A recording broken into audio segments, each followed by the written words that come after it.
Les lampions se sont éteints sur la 4e édition du Forum africain de l'économie circulaire, EcoCir, ce vendredi 20 octobre 2023 au Sofitel Hôtel Ivoire de Cocody. À l'occasion, l'ensemble des 13 districts autonomes se sont conjointement engagés à apporter leur soutien à la recherche et à la sensibilisation dans le cadre de la promotion et le développement d'une économie circulaire en Côte d'Ivoire. Ce sont entre autres le ministre-gouverneur du district autonome du Denguélé, Gaussou Touré, et le vice-gouverneur du district autonome d'Abidjan, Vincent Chokouao, qui ont exprimé cette adhésion des collectivités locales. Et ce, au cours de la cérémonie de clôture officielle de l'édition 2023 d'EcoCir. L'un des atouts de l'économie circulaire consiste à aider les entreprises à réduire les émissions de gaz à effet de serre. En effet, l'usage des ressources naturelles non renouvelables et des techniques d'extraction a un impact négatif sur l'atmosphère. Cette situation modifie également les habitudes de consommation.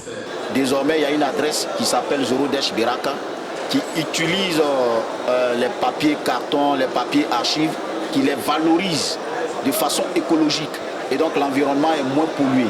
Donc nous leur recommandons notre entreprise pour qu'ensemble nous protégions notre biotope, notre milieu, notre environnement. La terre qu'on creuse pour faire les fosses septiques, les fouilles, donc cette terre-là que nous recueillons pour sortir ces briques-là, sans toutefois dégrader l'environnement, parce qu'on ne va pas ailleurs pour faire un décapage pour détruire l'environnement.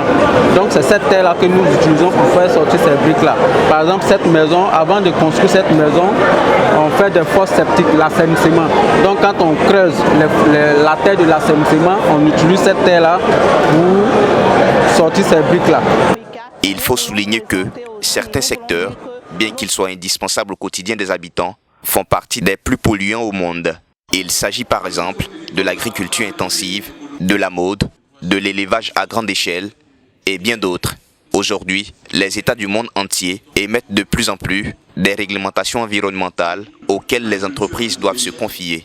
Exercer son activité en s'appuyant sur les règles de l'économie circulaire permet aux établissements de se démarquer et de réduire leurs consommateurs. Et on attend de la population qui fait partie intégrante de la chaîne de valeur de l'économie circulaire à poser un acte, à savoir. C'est vrai que les décideurs politiques n'ont pas encore mis en place certaines choses importantes, mais on incite par exemple le consommateur à faire un tri des déchets, à savoir qu'il faut valoriser quelque chose dont tu n'as plus besoin, tel que le réemploi ou le recyclage. Quand j'ai pris l'Institut d'économie circulaire en main, il était question pour moi de vulgariser cette notion parce que en moi, c'est une approche qui permet de construire nos pays, c'est une approche qui permet d'avoir des villes résilientes, les villes économiques, les villes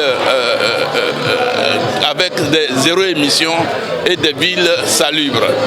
Et donc, il fallait bien qu'on organise ce rassemblement parce qu'ailleurs, on a constaté qu'il y a des réalisations et que ces réalisations ne sont pas du tout partagées.